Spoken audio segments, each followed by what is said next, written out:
My sister told me that I always stayed behind and never took the lead. You have a good heart, but you should raise your voice, she would often say. I would listen to her, but never responded. She could never understand that staying behind also provides a perspective. It's a viewpoint that allows you to see the clearest picture, one that others miss when they rush ahead, ignoring the important details in their haste. This didn't mean I wasn't paying attention. Sometimes, staying behind is the most critical position. I saw everything, just like everyone else, but the difference was that I noticed the things they left behind. While they rushed forward, I was collecting the pieces that they had overlooked. I was always aware of the complete picture, the one they hastily disregarded. The girl from the neighborhood, who always seemed to ignore people, once said to me, "Don't you think they don't pay much attention to what you say?" She was always looking upwards, never down. When they move forward, you stay behind. Don't you think you should move ahead too? She said this as if she was swimming in a vast lake, as though she was too big for everyone around her. But she thought I wasn't noticing. It took me some time to realize that her perspective was limited, and mine was broader, even if it seemed like I was falling behind. One day, while I was at work, a colleague mentioned, "You've been quieter lately. Is something wrong?" I didn't respond, just smiled and changed the subject. But then, one day, he let something slip. "I know you're watching. They're all trying to rush forward, but they think everything is fine."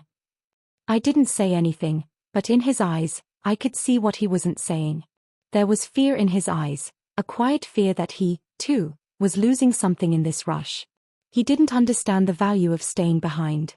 He didn't see that sometimes, stepping back allows you to observe things that others miss. Then, my children told me something. Little children, whom we often dismiss because we don't think they understand. But their words were just as true. The people who are always rushing ahead, they won't understand you until they stop. There was an innocence in their words, but a depth that hit me hard. The children weren't just observing, they understood. They saw how people rushing forward often leave things behind without realizing it. During a family gathering at Christmas, my mother said, "Don't you ever think you should speak up more? There's something about your silence that distances people from you." She kept trying to get me to speak, but I stayed quiet. I just observed. Everything seemed to be as it always had been, the usual dance of words and gestures, but it didn't faze me. I noticed that no one really had the full picture. Each person who spoke was just a part of the whole story. I was collecting these fragmented pieces, silently watching them fall into place. A few days later, I decided to gather everyone for dinner. "Let's all sit down together for a meal," I suggested. It was a family time, and everyone had something on their minds, something to say, something to ask. We gathered around the table, and I asked them, "Is this true?" I asked them about the things that had been left unspoken, about the hidden truths no one had addressed. One by one, they began to speak. My sister said, "I always thought you should have said something. You should have spoken up."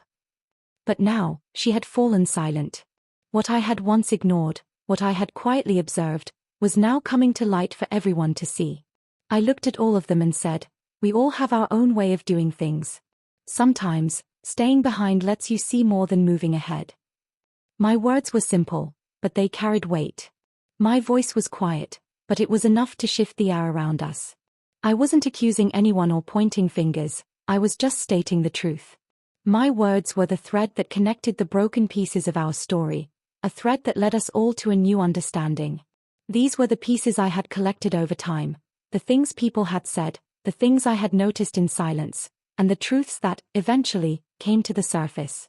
There were no accusations, no anger, just questions. The questions that everyone had already answered, without even realizing it. They had spoken their truth, and now, I had asked the question that tied it all together. By the end of that evening, the room was filled with quiet understanding. There was no shouting, no blame, just a gentle realization that we all see things differently. Sometimes, it's the ones who stay behind who see things most clearly.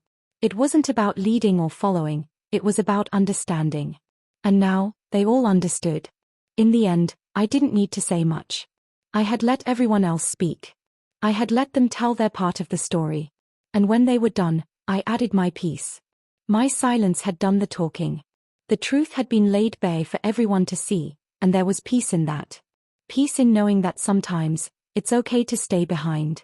Sometimes, it's the ones who observe, who silently collect the pieces, who see the truth most clearly. And sometimes, the truth speaks for itself. If you enjoyed this story and found it meaningful, don't forget to like and subscribe to stay updated with more thought-provoking content. Your support means a lot and helps us bring you more stories that make a difference. Thank you for being part of this journey. Stay tuned for more.